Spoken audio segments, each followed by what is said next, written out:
আওয়ামী লীগকে সাথে নিয়ে মানুষের পাশে থাকার চেষ্টা করি।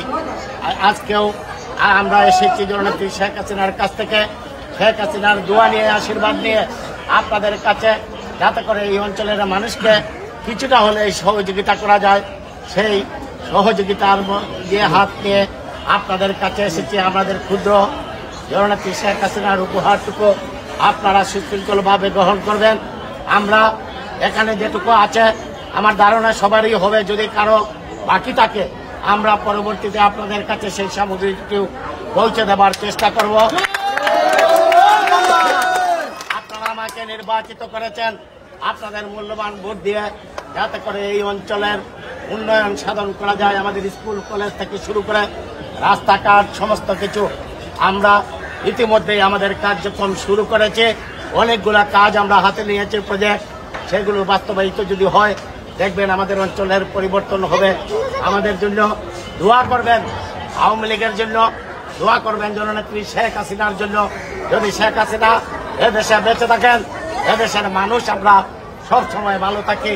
জননেত্রী শেখ হাসিনার জন্য দোয়া এবং আশীর্বাদ করবেন, আমাদের জন্য দোয়া করবেন, যেন আমরা আপনাদের কাছে যে কথা দিয়ে, যে ওয়াদা দিয়ে, আপনাদের যে কাছে যে প্রতিশ্রুতি দিয়ে আমরা বিগত নির্বাচনে ভোট দিয়েছিলাম, আপনাদের দেওয়া সেই প্রত্যেকটি প্রতিশ্রুতি যেন আমরা বাস্তবায়ন করে আপনাদের সেই এই অঞ্চলের মানুষের বসবাস যুগে একটি আবাসন যাতে আমরা করে তুলতে পারি। আপনাদের আর আমরা বক্তৃতা দিয়ে আপনাদের সময় নষ্ট করতে চাই না। এমনিতেই আপনারা দীর্ঘক্ষণ যাবৎ এখানে বসে রয়েছেন।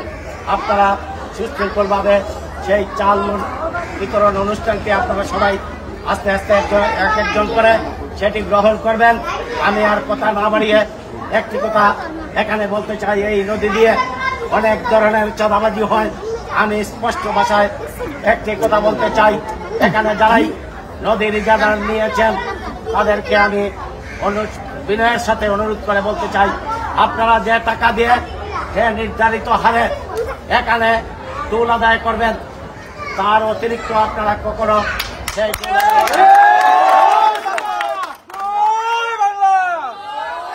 প্রশাসনকে বলে দিয়েছি তাদের সেই সাইনবোর্ড লাগিয়ে রাখবে।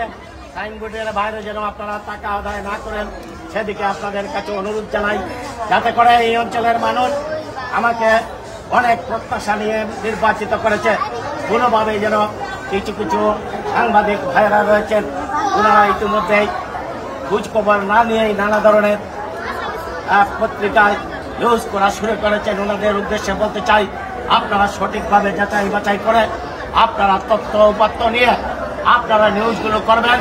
আমরা সবসময় চাঁদাবাজির বিরুদ্ধে রয়েছে, সাধারণ মানুষের পক্ষে যেন সারা জীবন কথা বলতে পারি। যখনই মানুষের কোনো সমস্যা হবে, প্রত্যেকটি সমস্যায় আমি আপনাদের পাশে থাকবো। যে কারণেই হোক, এই অঞ্চলে আমাদের অনেক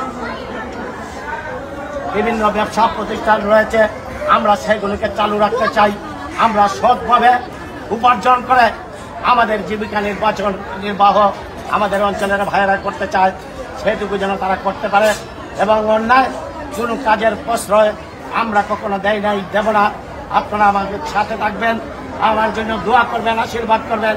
আপনাদের যেন সেই প্রত্যাশা আমি পূরণ করতে পারি। আপনাদের সবাইকে সংগ্রামী শুভেচ্ছা, অভিনন্দন। জয় বাংলা, জয় বাংলা।